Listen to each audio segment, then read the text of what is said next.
Welcome into our late night, early Monday morning. Should rephrase it because this is not the Sunday night recap episode. This is the Monday morning NFL Week 5 recap episode. Brendan Glasheen back in the host chair, joined by our Director of Research and Media, Evan Abrams, with Brandon Anderson, one of our NFL contributors. Yep, it's late. We're here. We just saw the ending of Dallas and Pittsburgh. Goes down to the wire. There's a weather delay. Game doesn't start till 9:45 Eastern. So we're going to rip right through this slate. There were bye weeks, thank God. So there's not as many games to talk about. But Dallas gets their 2017. We'll just start right there. I'll toss to you, Brandon, your knee-jerk reaction to Dallas. Tolbert scores the touchdown with 20 seconds to spare on 4th and goal. Dallas, as a short dog, gets there outright, and the total delivers under 44. Yeah, another Steelers under. That's my takeaway. And under how many times I like to think too much more about this game, to be honest. It was a rough one. We waited a long time, and then I was just like, come on, can we be done? It rewarded us with some extra energy at the end of the night. We got some touchdown drives both ways, but not a lot here. I think Dallas getting to 3-2, Pittsburgh dropping to 3-2 feels about right. So it's like we kind of had to do it this way to even things out in the world.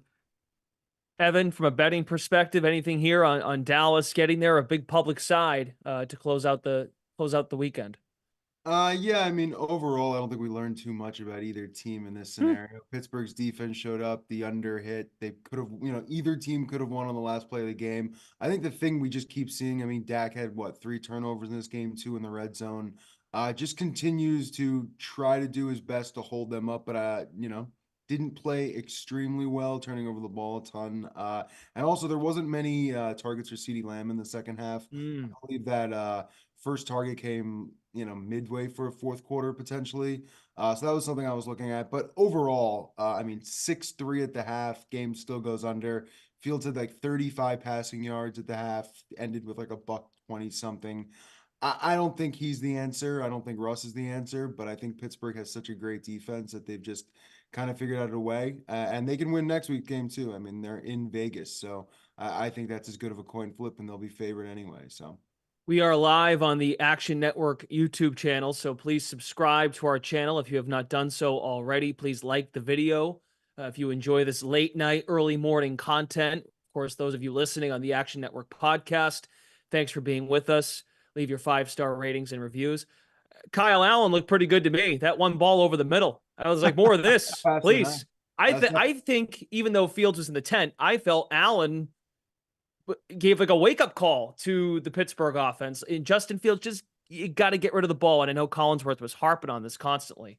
But man, yeah, Dallas, still some warts there. The body language, I try my best to understand that they put a lot of hours in.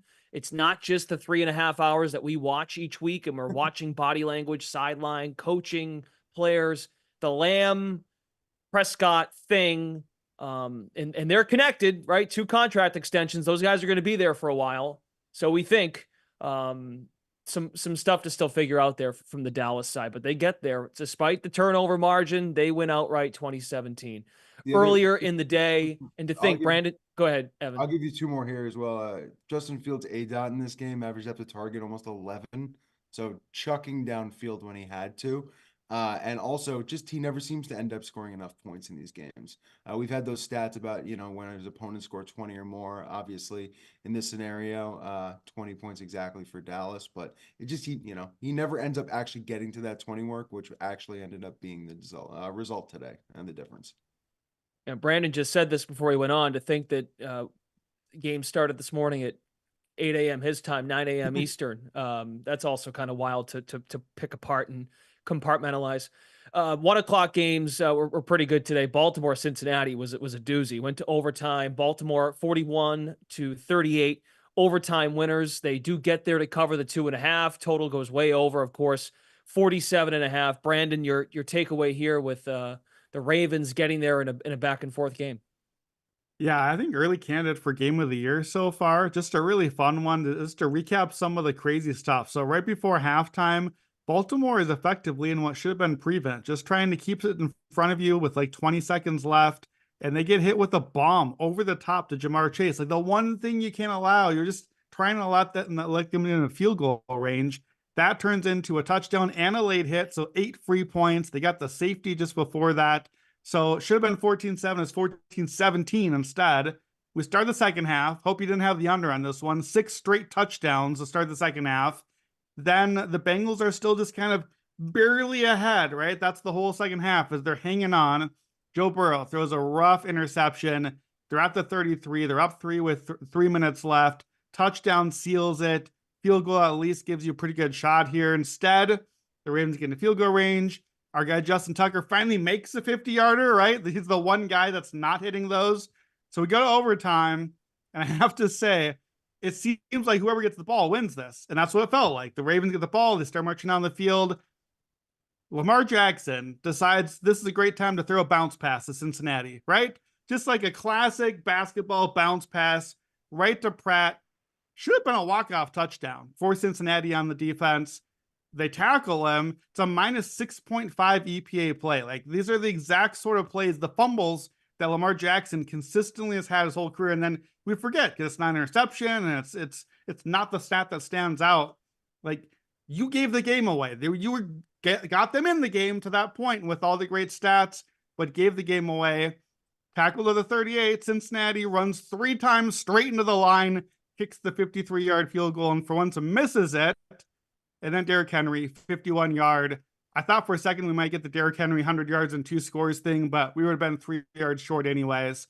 So we got there. In my notes, I wrote Cincinnati season over. However, the Bengals are 1-4 now. They're 0-3 at home.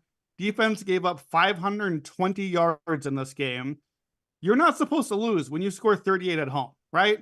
However, 3 of the next 4 games, Giants, Browns, Raiders. Here's the thing. The Bengals offense is playing maybe better than they ever have before. They are number 2 in EPA per drive. They're number 2 in success rate. I have more to say about the Bengals later when we get to the hot read. I'm actually upgrading the Bengals a little bit game to game after this one. I'm going to downgrade the Ravens. Their defense here gives up 371 passing yards. Jamar Chase had almost 200 yards and 2 scores. T. Higgins had 9 catches and 2 scores. The Ravens have won 3 in a row, but I'm not really sure they know who they are yet. Like, how do you not have a huge Derrick Henry game here against a defense that hasn't been stopping anyone? Instead, we got Lamar all game. And I know I'm the Lamar guy, but I think the more valuable Lamar looks, the worse the actual Ravens team is. And they got it around at the end. The defense made the plays. Derrick Henry made the plays. I think Derrick Henry is the MVP for this team so far. They get over the line, but I'm going to think a little less of the Ravens after this and a little more of the Bengals, even though it's the opposite of the result. Yeah, there's some parallels there to how you evaluate NBA MVP in some regard. Right. But yeah, what do you think, Evan? Anything on that? It was that great of a game. If you wanted to get a word in. Best game of the day by far. Also the game earliest in the week when we had the highest total. So we kind of expected this game might have some fireworks. One team can't stop the pass. The other team, Burrow had 9 touchdowns and 1 interception or something like that entering this game. So he had been playing well anyway, and we've been talking about him potentially winning the MVP. That was a fun ticket entering this week. At 1-4, I don't exactly know how he gets there unless, the path doesn't seem clean. But interesting you brought up that Henry discussion because we're going to talk MVP at the end here because I know you had set that up. So the Lamar versus Henry and how much is leading towards Baltimore's success since obviously they're near the top and their numbers look great is a fascinating conversation. And I actually went from Bengals are going to miss the playoffs, they're cooked, to looking up Joe Burrow MVP odds. When I saw the schedule, I was like, all right, well, he's lighting it up. The stats are all good. His quarterback stats are good individually. I looked, as far as I know, I think his MVP odds actually dropped today. They lose the game. His odds went down. He's now like the 6th favorite at 1-4. You could pretty much have to win out from here or pretty close to it to win MVP. They could. The offense is playing that well. The defense is not there. So I don't know. I think maybe if you're looking for a bet, comeback player of the year, maybe. We thought that'd be one of the guys between Aaron Rodgers, Kirk Cousins, and Joe Burrow. Well, one of the 3 is playing way better than the other 2 right now. So I don't know where DeMar Hamlin factors in, and maybe that just wins over everything. But of the three quarterbacks, I think Burrow is like plus 800 or 900. I think I'd rather have that ticket right now than Rodgers or Cousins. So maybe if he can't quite get the MVP, but just has a big season like this, that may be an alternate way to reward him. The other takeaway is also Taylor's play calling in the overtime, especially. Like you had them on their heels the entire game, and you decided to try to run the ball to settle for like a 53-yard field goal in that scenario when you probably should have ran it down their throats through passing, and you probably would have gotten much closer to the end zone and probably won the game. So I just always feel like between him and McDermott, we talked about the Bills last week, but those good teams, those coaches kind of hold them back. I really feel that way about Taylor. Joe Burrow said that the Bengals are not a championship team. There's going to be some tough conversations that guys aren't going to like. Makes sense at 1-4. Green Bay and Los Angeles was the Nance Romo game on CBS, 4:30 window. Green Bay holds on 24-19. Packers -3 gets there. Total goes under 49.5. The Rams are so banged up, but the Packers hold on there, Evan. Yeah, lucky enough, the Rams do have a bye coming up, which they can definitely use at this point. But the game completely, and honestly, just a real frustrating game all around if you had the Rams. I feel like a couple of times you said to yourself, all right, we're going to get the back door. We're going to get close, especially even the 2-point conversion at the end. You were like, last gasp that, it could be here. And then you get the ball back. Just frustrating all around. But I feel like it all changes with the Kyron fumble. Rams are up 3 on the Green Bay 27, start the second half. You feel like the game's going to go one direction and then leads you right to the Kraft touchdown, game changer. The crazy stat that they were telling me, which I didn't know during the game, was Xavier McKinney having a takeaway his first 5 games with the Packers, being the only player to ever do that in his first 5 games with the team. So just crazy. And then scoring another Kraft touchdown off another takeaway by the Packers in that scenario. So the onslaught just kind of continued and continued and continued. And also, if you look at it, Green Bay, 1 of 8 on third down, 6 penalties, under 200 passing yards, got outrushed and won on the road. So it just felt like an odd victory all around. And the Rams still kind of felt like the right side. The numbers just going down the list, though. Kyron Williams, I believe, now scored a touchdown in 8 straight regular season games. So absolute workhorse. Kind of funny. We were talking about that Blake Corum stuff a lot in the preseason. Kyron's, aside from a fumble or so in this game, just touchdown machine. Rams pass defense is just atrocious. Just all around. And honestly, 9.14 entering this game, 8.6, and Love didn't even look good.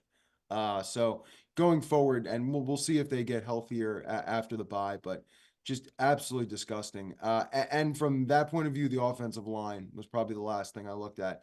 Their pass block grade was atrocious walking in. They've allowed 3 more sacks. Now it's up to 17 in 5 games.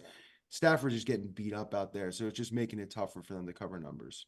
Stafford and McVay, they're trying to soak every ounce out of what they've got. Stafford looked gassed at moments too. They like the pick in the second half was uncharacteristic, just kind of running for his life. He's not a mobile guy, but like just they're hanging on by a needle. But like you said, they've got the bye week coming up. Also, if you remember our draft episodes last year, like Tucker Kraft, I mean, maybe he should have been the first tight end off the board because my God. But that might just be a credit to LaFleur and how they use tight ends in that system.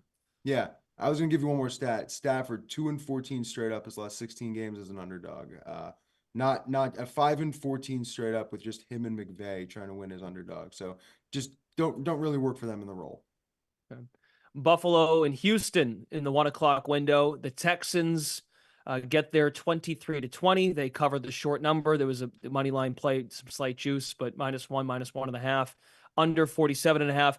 I hate to, pile on Buffalo. I'm sure you guys talked about this last Sunday night, but whoa. I don't know who you blame there. Brady, McDermott, you're the head coach. So the head coach gets some blame. The quarterback, what's going on there with some of that decision-making, throwing the ball so deep at the end of the game, Brandon? Yeah, the late game sequencing is wild. So Stroud gets an intentional grounding at the 39. So it's, there are 40 seconds left. You're going to have a chance for the field goal. It seems it's a tie game. So they have to punt, right? So they punt it down to the 3. There's 32 seconds left. Houston has all timeouts still, all 3. So Buffalo, like at the very least, run the ball 3 times and make them burn the timeouts. Maybe you do like a short pass that's a guaranteed completion, try to do a screen sort of thing. The last thing you're doing here is dropping back into the end zone, risking a safety. Safety loses the game for you at this point, and just chucking it deep down the field into coverage, really. They ran 3 plays. They didn't run. They passed 3 plays, took 11 seconds off the clock. No timeouts for Houston. So Houston gets the ball back in Buffalo territory, has time to run a 5-yard pass, calls timeout, and then the way we know all season, the 59-yard field goal, of course, Kemi Fairbairn's going to hit the 59-yarder. Like, this is what we do now. We just make field goals like that, like they're nothing. So it was a weird game. Buffalo, I thought, was pretty lifeless in the first half offensively. They weren't doing anything. They're not moving the ball at all. Second half, they get a couple touchdowns. Then Houston tries to get the ball away. CJ Stroud, bad interception, then a strip sack. Buffalo got very little out of that. They kind of just run into the line and get a field goal out of it. It felt like both teams are trying to give the game away here, and Buffalo, I guess, won at giving the game away at the end. Just a weird game. A weird game for, I was on Buffalo. This was one of my top plays of the week. Josh Allen, here's his actual stat line. 9 for 30 passing for the day. That's a batting average. 9 for 30 is a 300 batting average, that's not like a completion percentage. That's like old Russell Westbrook from the field, like shooting with the Thunder. 1 for 15 on throws over 10 yards. That to me is Houston saying, you know what? Go ahead and drop back. We got Stephon Diggs now, and we don't think your receivers can beat us. And it turned out that they were right in this game. Allen did leave late, had a concussion check, so we'll have to keep an eye on that. You go from 3-0 to 3-2 real fast in this league, it turns out. Next Monday night, Bills at Jets. We'll get to Jets shortly. Both of those teams suddenly are like, man, we lose that game, our season is in a spiral. So that suddenly is a big one to circle for next Monday night. Yeah, man. I mean, you're right though. I mean, remember the Bills? They throttled the Jaguars, and then Allen and Mahomes become co-MVP. I know we're going to do MVP later, so stay tuned for that, because Brandon's got some angles that might relate to Monday night's game, which we also have discussion on. But those guys were co-favorites for MVP, and now all of a sudden Allen's plus 750, plus 800 to win MVP. So if you want access to all of Action Pro's projections, make sure to sign up for our annual subscription that is currently on sale. Access includes exclusive player prop picks from Sean Kerner and other members of the Action Analytics team. You'll also get access to exclusive expert articles, our best spread, money line, and total bets, and real ticket and money percentages. To sign up, visit actionnetwork.com/pro today and use code LIVE20 at sign up. One more time, that's LIVE20 at sign up for $20 off. The day started in London. I thought the Parent Trap celebration was the takeaway from the game. That was freaking fantastic by your Minnesota Vikings, Brandon. Vikings win 23-17. They cover the short number of 2.5. Total goes under 42.5. Is this game about the Vikings, or do we have to crap on the Jets? And they're, they were better in the second half, but it's some ineptitude by a lot of it starts at the quarterback. Yeah, I mean, I think it's got to be about the Jets. The Vikings are 5-0 into the bye week, right? Just like we all predicted. I don't know how we got here. I'm going to keep wearing my Vikings jersey. Every time the Vikings win a game, I'm just going to show up with it on the show again. We'll switch when I have to. It just, watching this game, you know, you watch a team like this, like the Jets, in the middle of like 8 games on NFL Red Zone. You don't get to necessarily like zoom in and focus. You watch just one game like this and focus in for the whole 3-hour dreadful experience. It's just so obvious seeing one side versus the other. One coaching staff is making it so easy. It's making it so easy for Sam Darnold and making it harder on the opponent. The other staff is the Jets. And it's just like, there's nothing there. It's just all short passes, just dump offs to Garrett Wilson. ESPN has stat Garrett Wilson, so 13 catches, 101 yards, and a score. Seems pretty good. He had 20 targets in this game. 101 yards is the second lowest on record for ESPN for a receiver with at least 20 targets. And guess what? The lowest one was Devonta Adams in 2015. Also Aaron Rodgers. Rodgers just checks it down and gets rid of the ball when he doesn't have better ideas. And right now, this offense for the Jets does not have better ideas. They can't run the ball. 14 carries for 36 yards. 2.5 yards a carry. They can't do anything. They're just dumping it off. Aaron Rodgers, first time in his career, he has 2 first quarter interceptions, finishes with 3, gets a pick 6 in there, 4.5 yards per attempt. Honestly, I thought both quarterbacks were bad. I thought Sam Darnold was pretty bad in this game also. Rodgers just got punished for his mistakes. Neither team was really good here. The difference is that Minnesota finds a way to make not very good work. A quiet thing I noticed, Justin Jefferson, 6 for 92. Not really a stat line that pops. That's just another Jefferson game. He drew 5 first down penalties, including 3 on 1 drive. And that was the only drive Minnesota scored a touchdown on. These poor Jets defensively are doing their job. Right. Just like they were last year, but it's not Zach Wilson anymore. It was supposed to get fixed now. I don't know if I'm the defense, like how can I keep showing up and doing this every game? Aaron Rodgers and Garrett Wilson and Breece Hall are supposed to do the thing. It's just not happening. Last thing I forgot to note too, the biggest play of the game was Sam Darnold making a shoestring tackle, right? Darnold leaves hurt for one play, comes back in, they get the fumble on the pitch. Should have been a fumble 6 or whatever we call that the other way for the Jets. Sam Darnold makes the shoestring tackle, and a couple plays later, Aaron Rodgers throws a pick 6. That is a 14-point swing in a 6-point game. That is why the Vikings won the game, and that is why the Jets lost. And by the way, Aaron Rodgers looked pretty disinterested trying to make a tackle on that pick 6. Can't blame him at that age, but it's just the difference between these teams is one of them is making those plays, the other one is the Jets. Yeah, and then now they got Buffalo next. This was supposed to be one of those games that you're like, all right, get right. But, I know favorites do well in London historically. Arizona visiting San Francisco. The 49ers got shut out in a half. That's crazy to think. They get shut out in the second half. Arizona outscores them 14-0 in the second half. Cardinals outright 24-23. They cover the touchdown spread. The total goes under. This game felt like it was going to be soaring into the Ravens-Bengals territory the way that first half was played. We saw 30 points scored in the 33 points scored in the first half of that game, Evan. Cardinals get there and they get their second win. The NFC West, I think that's where my mind goes. The NFC West is now just it's all over the place. It's all over the place. And this is honestly my stat of the day as well, since obviously every single week we have NFL action. The biggest underdog tends to find its way to the cash window, even straight up sometimes. So NFL dogs now have 6+ are 11-8 straight up, which you almost have to pause in itself to consider how wild that is through 5 weeks in total, seeing if that Monday night game is going to get to that 6 number. But 11-8 straight up and 16-2-1 against the spread in those 19 games. That is the best mark. I went back to 1960. If I kept going back, it would probably be the best ever. But yeah, first time over 500 straight up for those 6+ point dogs through 5 weeks since 1960, and best ATS percentage.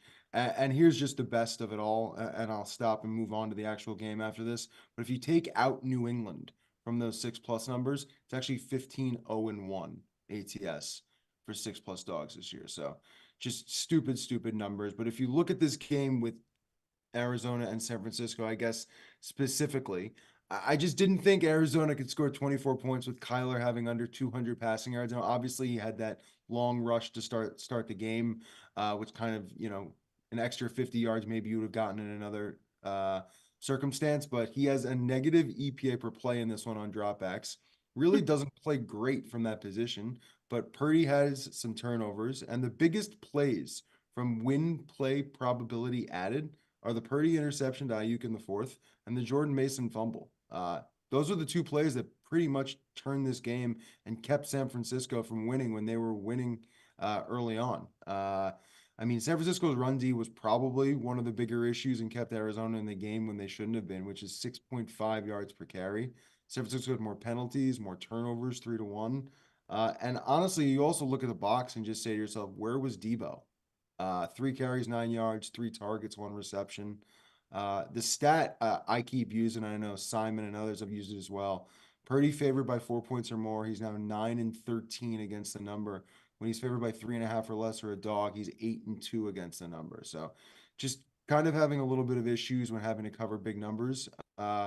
And Kyler kind of covers in this spot too. 63% ATS as a dog in his career, and above +4, he's 13, 5, and 2. So just a good spot for him, and something we really haven't been able to say in a long time. So the Cardinals have covered 3 straight versus the NFC West.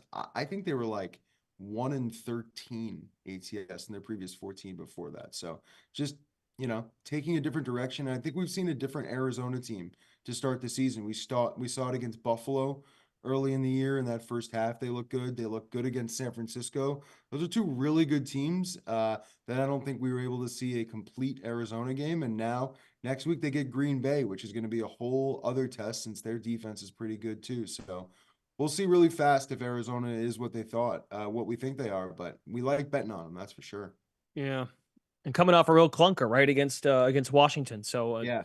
a get right spot there for Arizona just to look right. And even though they didn't look great, San Francisco was worse. Indy, Jacksonville. This was another one. Doug Peterson. Whoa.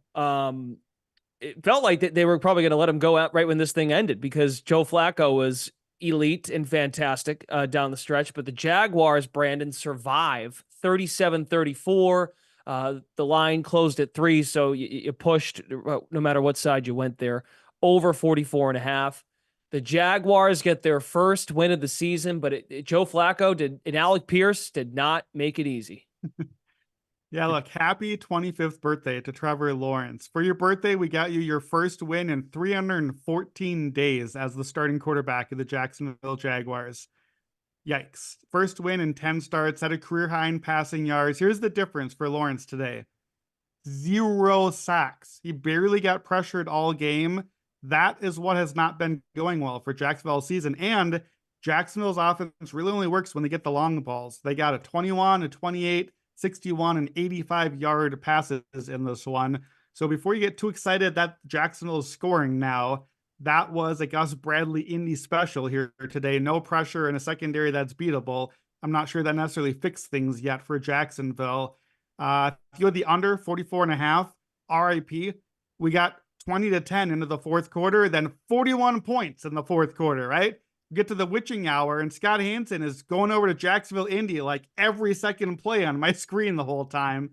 So we got a lot of action here. Late comeback, like you said, Flacco and Pierce making it interesting, but Jacksonville does get the 3-point win late. Brandon, I have in my notes that the Colts most books finished at like 3.5 or 4. And that's interesting to me because I think the Colts covered the closing number. And if they did, I think you're right. It's only their third cover in 19 games against Jacksonville. One of the weirdest, stupidest stats that makes no sense to me whatsoever. The Colts didn't get the win, but I think they did what really mattered. They covered that half point and got off the schneid finally. I think you're right. My fault. Also, it's like their Colts' 10th straight loss now in Jacksonville. Yeah, they don't like playing in Florida. Jeez. I think favorites were undefeated straight up in that early window, which was except for this one though. Yeah. Well, straight up. Oh yeah, straight up. They covered every game in the early window also, except for this half point here.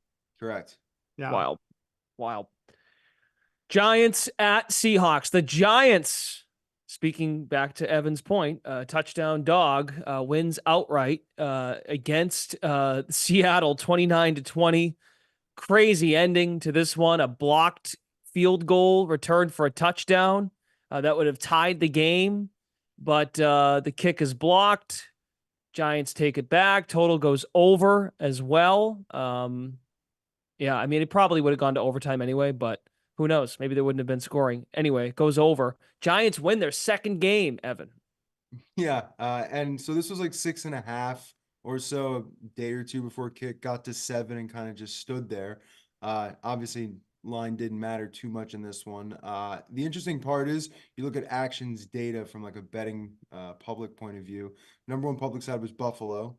Yikes. Number 2 was this Seattle team. So second biggest public side goes down. Public sides were 6 and 7 ATS. So now 28, 45, and 2 against the spread this season. Still worse through 5 weeks. So not much better this week all around. But looking at this game, just the beginning kind of started out, you would be surprised to hear that Seattle lost this game when the first drive, Seattle punt 5 plays, then the Giants have a 16-play, 79-yard drive, which gets them to first and goal at the 5, 2 plays from the 1, and ends up with a 102-yard fumble return for a touchdown going the other way for Seattle. And then you say to yourself, oh, and Seattle actually still loses this game, and almost felt like they were never in it the entire time, which is just very odd to say that such a bounce broke their way and then never mattered. And how well Seattle's been playing, how well Geno's been playing. He was top 10 in EPA and success and completion percentage over expected, all these different categories entering this week, but just didn't see. I mean, the thing I thought was odd just about the box score is I think Kenneth Walker had 5 carries. It just doesn't really make sense to kind of go away from him in that sense when I feel like they panicked a little bit. But just interesting altogether. Daniel Jones just kind of outplayed him in this one. Better EPA, was running aside from that scramble that Geno had. That was like a 30-yard gain. Daniel Jones just felt like he was better in this one. And think about this, just Giants drives, 75% success rate in this one. So Seattle's defense was not up to par. Seattle was 3 of 13 on 3rd down and 4th down on offense, fewer yards per play. And Geno got sacked 7 times in this one. So it's just really hard for them to get any consistency on offense. And he is now the 2nd most sacks this season behind Deshaun Watson. So all that offensive success, and he's on his butt every play. I'm trying to see if there's any stats here that are worth using. To me, the one that was interesting that I keep running is Dable off a loss, now 15-6 against the number, and this being the worst loss of Geno Smith's career. He was 6-0 straight up as a favorite of 5 or more, so had never really felt that upset, but this one wasn't good, and that blocked field goal at the end that went the other way. I think a few people, and I'd be curious, Brandon or Brandon, your opinion on that, but some people were calling for penalty. Some say it was like a really good play by just jumping the snap, but got in there, blocked it, and maybe overtime, maybe not. Yeah, I thought it was a clear penalty. I'm definitely biased because Seattle futures are my biggest position, and I was not. We did not deserve that one today as a Seattle backer. But yeah, I don't know. I think the jump cleared, so maybe that was not a penalty. But you can't put the hands on the long snapper and be pushing him down like that. Like that's a defensive holding penalty. That should have been a pretty clearly to me first and 10 on the 13-yard line for Seattle with like 2 minutes left, down 3. That is at least a tie game for them and very likely a chance to get into the end zone there and steal a win. They did not deserve the win. And to be fair, that's a 10-point swing there. They already had the 14-point swing in their favor that first drive of the game, like you said. So I don't think you can get too upset about it as a Seattle fan. That moment stunk, but they just no-showed in this game. And I'm a little worried. They play now Thursday night against San Fran. So again, a big game where both teams are reeling a little bit and need a big one. Seattle just played Monday night and gave up like 1,000 points to the Lions. Then the defense, like you mentioned, why did Kenneth Walker only get 5 runs? The defense on the field the whole game. They had no chance to run the ball. So now their defense is on the field all game against the Giants, and now they play again Thursday. So Monday, Sunday, Thursday against the Niners, who quite frankly the last couple of years have demolished the Seahawks defense, who cannot tackle. It's not the same Niners this year, but as the Seattle guy with all my futures, I am not excited about the Thursday night. I will tell you this, I can't do it as a hot read because team totals don't go up right away Sunday night. I would be looking at San Francisco hot read for an over team total once it posts. I just don't know if Seattle's going to win that one. They're going to have to do with offense because that defense gets gashed by San Fran and they are exhausted, I think, after this stretch that they've had. So something to keep your eye on for Thursday night. I was looking at first half over too. I thought I saw 22.5, assuming they're both off a loss on short rest. Maybe defenses aren't as ready as the offenses. That is something that I should have said off the top, is that we are into October. I heard some of this in some of the broadcasts today. Like, we're into October. Offense is now a thing. The extension of the preseason is over. There was offense on this Sunday. So it seems that teams have, competent teams, unlike the Jets, have worked out coaching wise. Well, and maybe others too. They've worked out the kinks. Very good. Yeah. And by the way, the Giants didn't have Malik Neighbors, and they Yeah. Daniel Rough Jones. one. That's a great And game. honestly, You can't, lose that game at home for Seattle. You just can't. as a Giants fan, I don't even want them to win that game. Like there's better things to look forward to than them to win this game. But of course, this is the one they win. So Niners are laying 3 at Seattle on Thursday. Okay, last one before we do our rapid fire. These other 3 we spend a second on. Commanders visit the Browns, and the Browns were a team I think a lot of the Action Network folks were on. Browns +3. Commanders blow out Cleveland in Cleveland, 34-13. Total goes over 43.5. That was annoying too. I mean, that was basically over. I mean, beginning of the fourth quarter, you had a shot for the under, but it goes over 43.5. Kevin Stefanski, Brandon, said that Deshaun Watson is going to continue to be their guy at quarterback. I know we do these recap shows, and it's cliche and it's very mainstream. Like we just go coach quarterback, but the Deshaun Watson thing, I don't feel bad about doing that. The Deshaun Watson thing, it's got to just be ownership at this point, right? I don't know any other reason. You're playing Washington, who by many measures is the worst or one of the worst defenses in the league. And here's what you do as Cleveland offensively. 212 yards against Washington. That should be half of the game. 12 first downs for the game. They went 1 of 13 on third downs. Deshaun Watson gets sacked 7 times, barely completes half his passes, minus 0.41 EPA per play. This has to be the end, but it's apparently not the end. Again, I wanted another hot read here. The Browns are playing in Philadelphia next week. Philadelphia gets back AJ Brown and Devontae Smith in all likelihood. I was looking at it at 7 this morning. It's up at 9.5 now. That's too high. I don't want to do that, but I do want a Philadelphia first half before things screw around at the end. Maybe Jameis finally gets to play the second half of that game, but I'll be looking for a Philly first half. The Browns are a disaster. Jim Schwartz, a lot of people played Cleveland here, as you mentioned, Brendan, because Jim Schwartz was supposed to be finally a challenge for Jaden Daniels. Not a challenge. Did not go well. I'm not sure Jim Schwartz is going to be coaching the defense a week from now because they got to scapegoat somebody. Washington won by 21, despite an interception at the 1-yard line about to score, a field goal from the 9, a fumble the first play of the second half, a field goal from the 12, despite giving up a garbage touchdown to Cleveland at the end. Like, this should have been way worse. It's 34-13, and that flattered the Browns. They're just not good right now, and Washington keeps on rolling. Washington, Baltimore next week. Again, we're going to get to the MVP thing shortly. But, oh man, Jaden Daniels, Lamar Jackson, early season MVP battle coming up. Who would have thought Week 6, Washington, Baltimore would be like the game of the week that we'll be talking about next week? But that's where we're headed. Spend a sentence or two on these last 3. Carolina visits Chicago. Panthers under Andy Dalton, much more competent offensively, but not the case in this game. The Bears win 36-10. Caleb Williams, not Caleb Daniels. I almost said Daniels. Caleb Williams looked his best to this point. Chicago covers the 3.5. Total goes over. Brandon. Bears won this almost as badly as the one the Bryce Young trade. In fact, DJ Moore, 100 yards and 2 scores too, because he was in that trade too, lest they forget, just to rub it in a little extra. We even got a little Bryce Young in this game, because that's how bad the blowout was. Caleb Williams has his second game of 300 yards and 2 scores. One more, top 5 all-time Chicago Bears. Good job, Chicago. Burn the island. The island's been long gone. It's done. Awful reviews.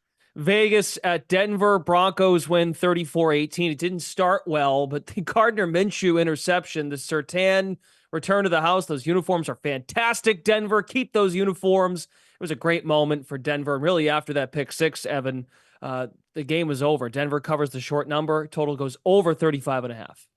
Yeah, in another universe, it's 17-3 Raiders. And we're probably talking about something completely different. But then you look at it's such a weird thing too. So if you don't actually watch the game and you see the box score versus watching the game, because total closed at 36, Denver scored 34.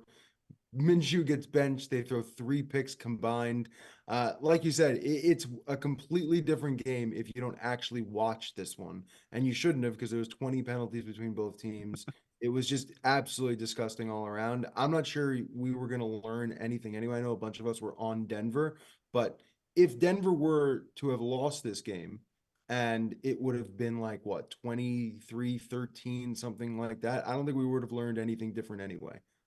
So kind of difficult to look forward with this result. I will say this: Chargers, Denver next week. Denver's been looking pretty well. Chargers off a bye. I kind of want to look Chargers, even though they're road faves in this one. But I don't know. That's my look going forward with these two. Chargers laying 2.5 at Denver next Sunday afternoon. And last and certainly least, Miami, New England. Miami wins 15-10. They cover a short number as a short favorite in New England. Total goes under. Brandon Anderson, you took another under 30.5, I believe. I missed. We didn't do best bets last week. I was out. But gross football in Foxborough, even though it was a gorgeous day here. Yeah, we called it the mine shaft. Copyright Matt Moore. We can't escalate her up. We're taking a mine shaft down. I gotta be honest, we got pretty lucky here. We got 6 field goal attempts here. We got 4 turnovers. This really shouldn't have been that low, but I don't care because the Dolphins owed us money after Monday, and they gave it back in this one with the under. Yeah, ugly game. Not much more to say. I will say this: Miami heads into the bye week here. They absolutely could have lost this game. They absolutely could be out of it this season. They've been horrendous. They're 2-3. The Bills lost a couple games. The Jets have lost a few games. They play out of the bye week against Indianapolis and then Arizona. You win one of those games, you're 3-4. Tua's supposed to be back for week 8 at Buffalo. Season might not be over yet for Miami. Okay, something to keep an eye on. Very good. Moving on. Monday, and by the way, hot reads coming from Brandon, so stay tuned for that. Monday Night Football, just one game we're talking about here. The Saints are visiting the Kansas City Chiefs. The line is at 5. I think there's a 5.5 out there too. 5.5. Kansas City laying the 5.5. They're banged up. Rashee Rice is on IR. That's the notable one, the most recent one. Your notes here, Evan, on this game: Chiefs Monday night hosting the Saints. I'll give a bet or two and then a note or two, and then we'll let Brandon do his thing. I kind of like Kamara to score a touchdown. Scored both road games, scoring 3 of 4 this year. Got the 4th most red zone and goal line attempts. And if he doesn't get it that way, he has 11 plus runs of 10 plus yards. So he's doing it explosively as well. Tied for 2nd most in the NFL. So he has a bunch of different ways to get in the end zone. And I want New Orleans at 6. I did it earlier in the week. I know it's been touching 5.5 all along. 2 stats I really like here. When Carr faces a defense allowing fewer than 21 points per game, which is Kansas City, actually 35-21 against the spread in his career, which people probably wouldn't realize. And look at this list. It's Brady, Breeze, Rodgers, Peyton Manning, and Derek Carr. It's a good list to be on. And we always know about Patrick Mahomes and laying decently sized numbers. 38, 43, and 3 when he's above -3, 25, 8, and 1 when he's below that number. And Mahomes all around, 7 turnover worthy throws, which is tied for 2nd most in the NFL, with Jalen Hurts and Bo Nix entering this week. Just been kind of different. 6 touchdowns, 5 picks. And we're going to talk about him with MVP in a second, which is just a very difficult conversation for most people. So I like New Orleans at that 6 number if I can get it. Derek, you said that Derek Carr's 12 games over 500 against the spread when he faces a team that allows fewer than 20 points per game? 21 and it's 14. So under 21 points per game, he's 35-21 against the spread. Sorry, I sold him short. Yeah, and he's like 30 games under 500 on the flip side. What the hell? That's the NFL right there for you. Crazy. You teased it there, Evan, and I'll let Brandon kind of segue. First, Brandon, we'll start with the game, and then it kind of does introduce a fun topic, and we've kind of hinted at it throughout the recap of the games, but what to make of the MVP landscape, and not just the one obvious one, Patrick Mahomes being the favorite, but Derek Carr, he might be worthy of discussion as it pertains to that. But start with the game first. Yeah, so I took the under on the hot read. The line moved a half point against us so far. I think maybe with some of the injury news, we didn't know if Kamara or Olave would play, and they look like they should go. Fauga, the left tackle, should go. So that's probably why I still like the under here. Taysom Hill is out. That is a big miss. The way that the Saints use him, that's just like a personnel weapon that confuses the defense. So that's a big miss for them. Just two pretty good defenses. The Chiefs defense has been top 10 against the run. That's what the Saints need to do to open things up. You got Spags against Carr. That's obviously a familiar matchup defensively. Saints defense under Dennis Allen. That's the one thing. I can't have Dennis Allen as my head coach, but I love him as my defensive coordinator. They're number 2 in DVOA, top 8 run, top 8 pass. We haven't really seen Kansas City play a really great defense and haven't really been that great offensively anyways. They're missing all those weapons. We haven't seen the Saints offense do it against the Spags sort of defense. Can their interior offensive line hold up against Chris Jones and all the rushing? There's a lot of ways that I honestly could see either team really failing to put up a big number here. Like I could not be too shocked if we got like 30-13 in either direction, to be totally honest. I think the Chiefs are due for one of those games against a good team. It might not be the Saints. I think it could be the Saints. We'll get to that in a second.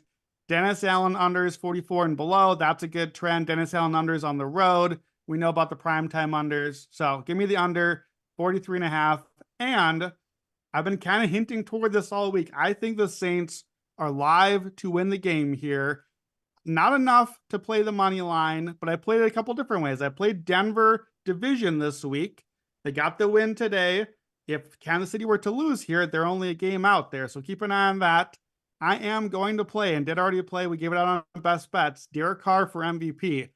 If they go to Arrowhead, Patrick Mahomes is the MVP favorite in a very weak field right now. Hasn't really been that good. You mentioned the turnover worthy plays. He's got at least one interception every game so far. He's really only the favorite because his name is Patrick Mahomes and they're undefeated, right? Like we can just acknowledge that that's the case. I think he would probably acknowledge that's the case. The Saints have been pretty good. By the numbers, the Saints have been the better team so far this season. If Carr goes to Arrowhead on Monday night and beats Patrick Mahomes, he's already number 1 in PFF grade. He's already number 3 in EPA plus completion over expected. That is an indicator of MVP. He's top 3 already, despite coming off the 2 losses. He's 80-1 to win MVP in a wide open race. Look, when you see me nibbling MVPs, it's because I've already left Aaron Rodgers for dead, but I'm admitting that I think the race is pretty open and we need some long shots here. So let me throw it back to you guys. I think Derek Carr could be alive, and that is not because I'm a Derek Carr fan. It is because I think the MVP race is very open. Evan, if you were voting for an MVP right now, if you had to like submit a ballot, the season is over, who would you vote for here? So you would ask me and Brendan in pre-show to kind of just make a list if we were like ending it right now. I put a list of 8 names together and I'll just give you an order. So just going through the standings, I feel like the list has to include these names, no question. Jaden Daniels, Lamar, Darnold, Baker, Derrick Henry, and then the next section, which you have to figure out a way because they're not playing as well, but they're either playing really, really well and their teams suck, Stroud's going to be in there too, whether we like it or not. It's Mahomes, Stroud, and Burrow are the other 3. You have to figure it out. Burrow's playing really well. His team's 1-4, so he can't be a part of that list. Mahomes' team's undefeated. He's got 6 touchdowns and 5 picks and just really hasn't looked good. And we talked about that a second ago. And then, yeah, Stroud, I get it. Nico Collins also has 567 receiving yards and leads football. So trying to figure out a way to encapsulate that is difficult. I think Lamar is a little underrated. I'll just say that. 9 touchdowns, 1 interception. He's also 7th in rushing in the NFL. 7 yards per carry. Now, I get Derrick Henry's first, but Lamar's been unreal. And even with the fumble that potentially would have taken them with a loss today, probably, if they would have had the right play calling, I still think his numbers are crazy. The thing I didn't really realize when just looking at this entire list, and Jaden Daniels has been absurd. We can go over all the crazy numbers with completion percentage and even like coming away and with the wins, etc. He's got 4 touchdowns and 2 interceptions. So I think there's like both ways of probably looking at that scenario. Now, right now, the unexpectedness and the newness of a name probably puts him up there. But Baker, better record, better numbers than Darnold, but Darnold's undefeated. So it's a little jumbled in there. Just named a third of the league. Is the point of this of having this conversation? Oh. No, I'm teasing, but like I'm making Brandon's point. Like that's why it's an open race. Yeah. I would say for me, if I'm voting, I think you can only give one of two names. Either you just say, well, I don't think there is an MVP, so let's give it to Mahomes because he's undefeated. Like I can be okay with that. I think that's maybe what would happen if the season ended. If we're going with the scenario where the Chiefs lose tomorrow, then it's really wide open.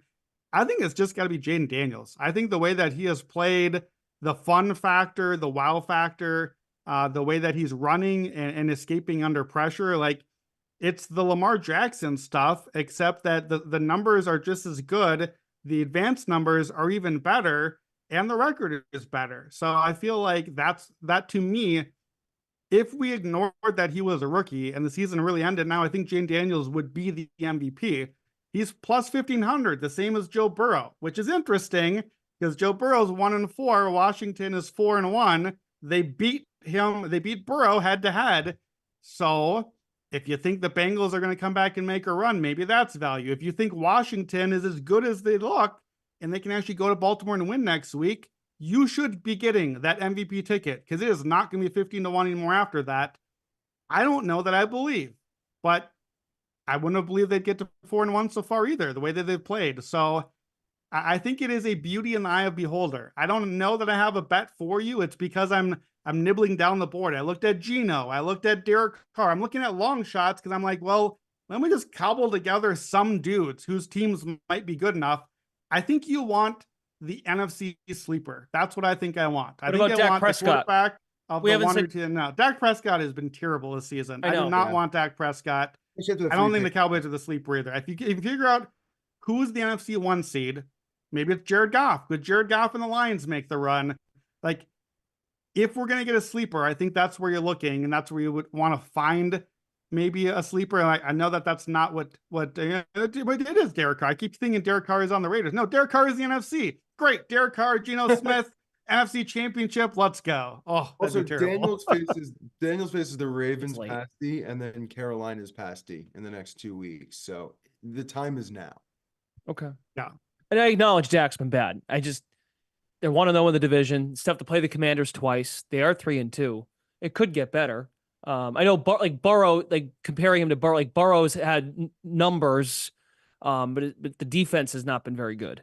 Yeah, Detroit, San Francisco, and Atlanta in the next 3 weeks.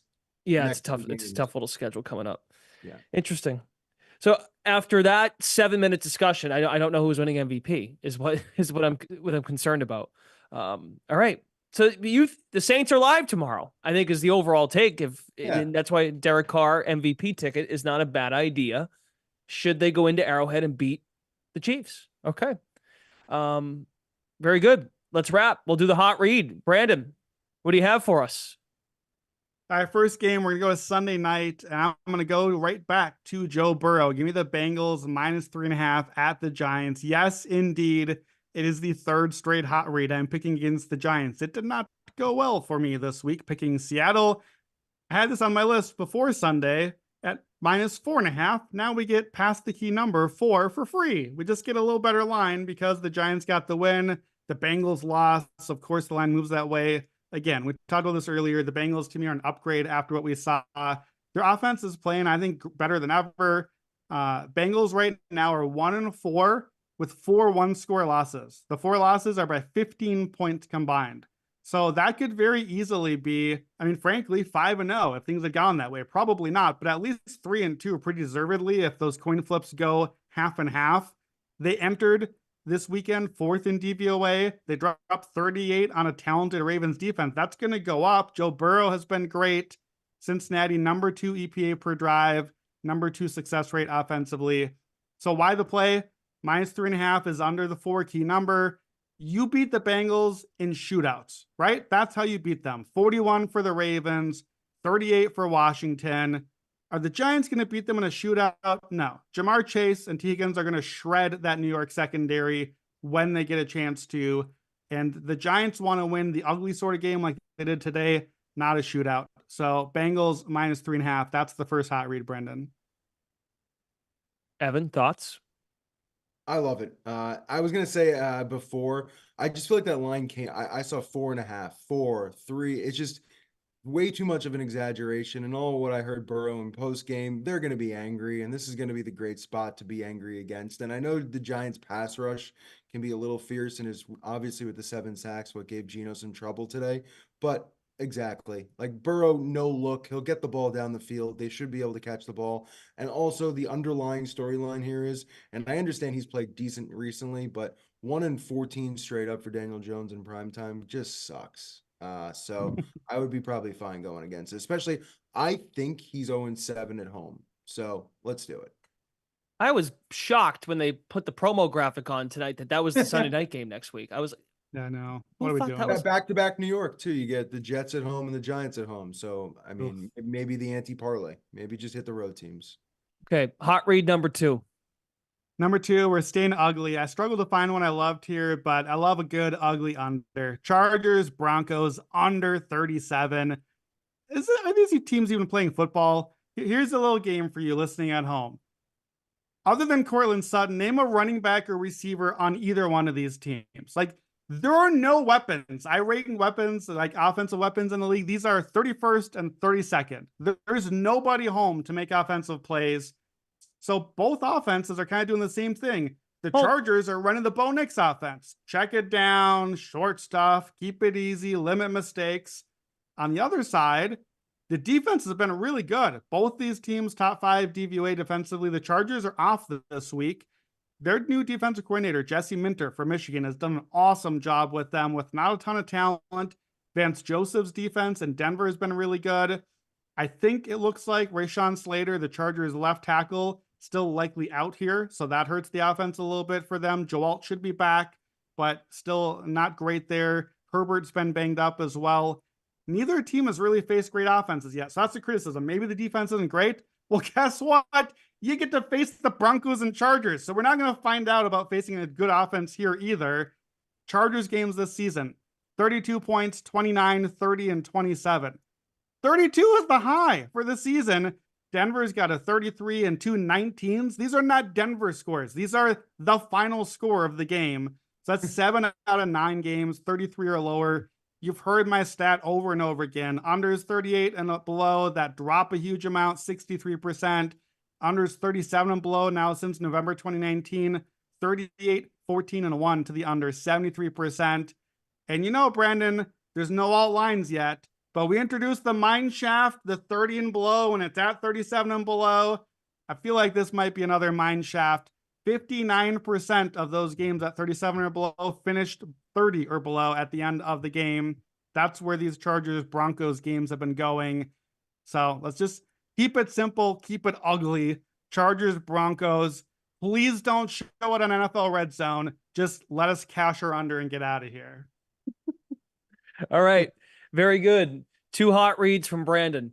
Cincinnati -3.5 at the Giants. And he's on the under Broncos Chargers game, under 36.5. Okay, gents, it's late. We'll get out of here. It's wee hours of Monday morning. Evan Abrams, our director of research and media. Keep an eye out for his content over on the Action Network app, actionnetwork.com. Brandon Anderson as well. Audio content, of course, on the Action Network podcast. And you can find his written content at Action Network in the app and on the website, actionnetwork.com. Thanks to our producer, Tito, who's putting up with us late on the YouTube stream. Thanks to those of you tuning in on YouTube. Please subscribe to our channel on your way out if you haven't done so already. And we'll be back at it next Sunday night for the Action Network podcast Sunday night recap episode. For Brandon and Evan, Brendan Glasheen, you'll have a great start to your week. We'll talk to you next time.